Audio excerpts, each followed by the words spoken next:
And let me say a few words about the historic events that took place over the last few days.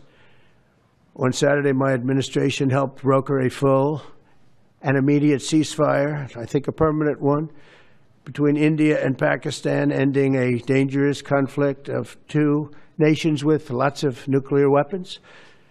And they were going at it hot and heavy, and it was seemingly not going to stop.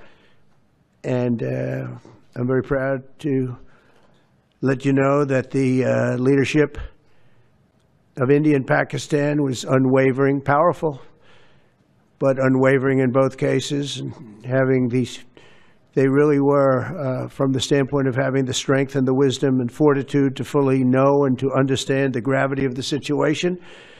And we helped a lot. And we helped also with trade. I said, come on, we're going to do a lot of trade with you guys. Let's stop it. Let's stop it. If you stop it, we're doing trade. If you don't stop it, we're not going to do any trade. People have never really used trade the way I used it. That I can tell you. And all of a sudden they said, I think we're going to stop.